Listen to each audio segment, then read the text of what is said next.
Okay, and how do you discern the level of information someone is ready to receive when answering their question?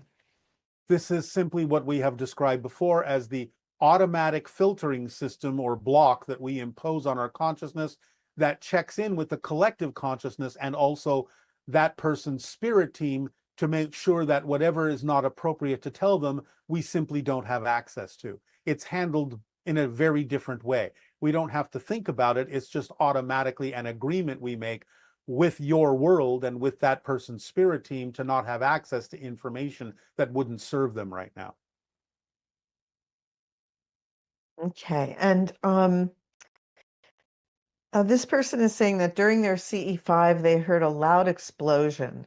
It sounded like lightning strike hitting the trees in front of them. They didn't see anything by the trees, but they thought they saw a spaceship just before that. So, can you help them understand what that noise was about? Sometimes it's sort of similar, depending upon how the craft may enter from one reality to another, that it's sort of similar to the idea of a sonic boom.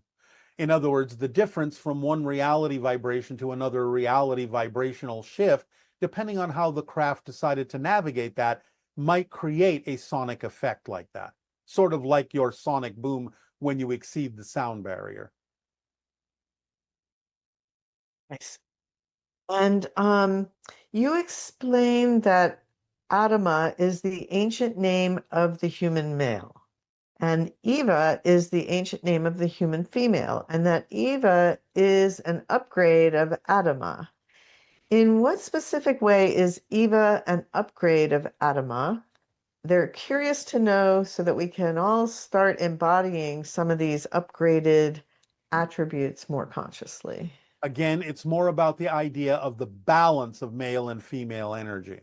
It's more about the idea of connecting to spirit and source in a way because you understand that the prototypical female is the one that delivers life.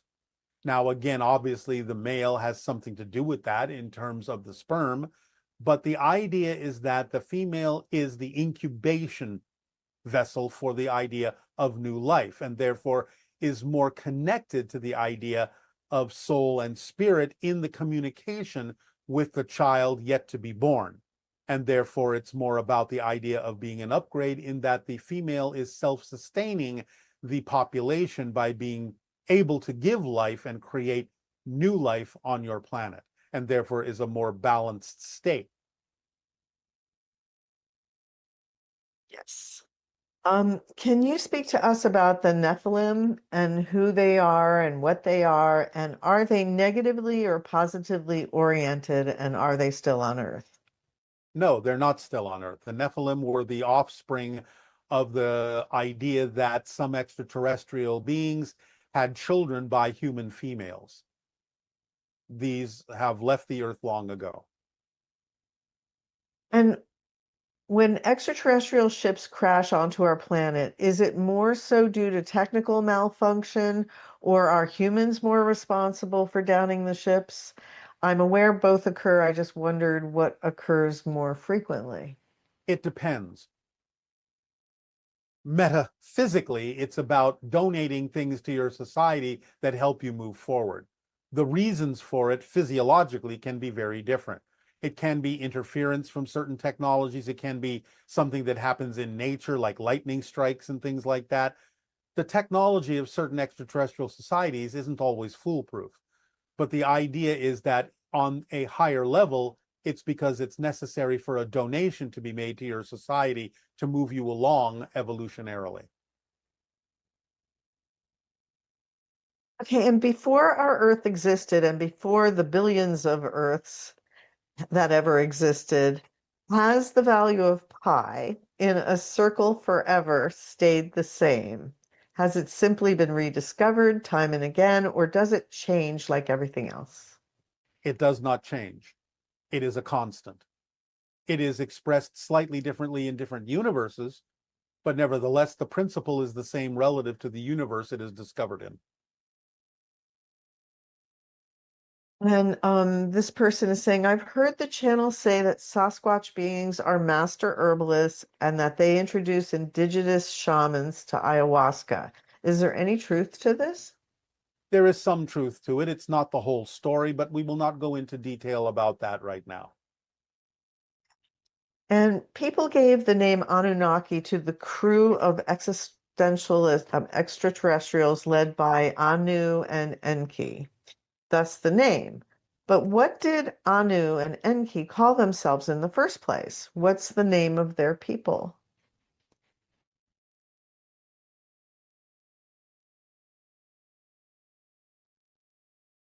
It is something similar to the vibration Aleya. But Anu is a translation also that represents them out of their own language as well. So Anu is appropriate, but some recognize their species as Aleya.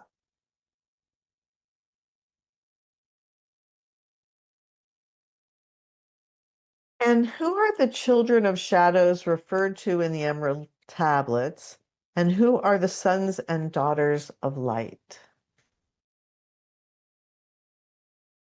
This is simply a reference to those that pursue the idea of positive vibrations as opposed to negative vibrations. This is simply the same thing that's going on your planet right now, with a name that has been labeled for something happening in ancient times that still continues today. It's simply the idea of those that are pursuing negative fear-based realities and those that are pursuing more positive, joyful, connected realities.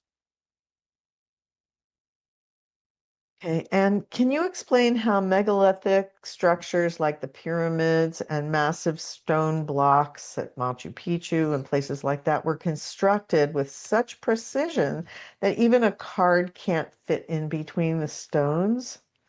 There was How were they built? technology that could soften stone so they could be poured into place almost more like concrete, thus hardening so that there is no gap between them. Will we understand that technology at some point? Yes, relatively soon, actually, somewhere in the next 10 years. And what is the historical significance of Key West, Florida within human civilization? This person has felt a strong resonance to it, moved there 7 years ago, and since then have experienced luck and synchronicity both in their own life and among the people that are there. Well, it's part of the ancient vibrational frequency of the Atlantean Empire. So you can connect into that vortex in a variety of different ways. But a lot of it has to do with the ancient Atlantean frequency.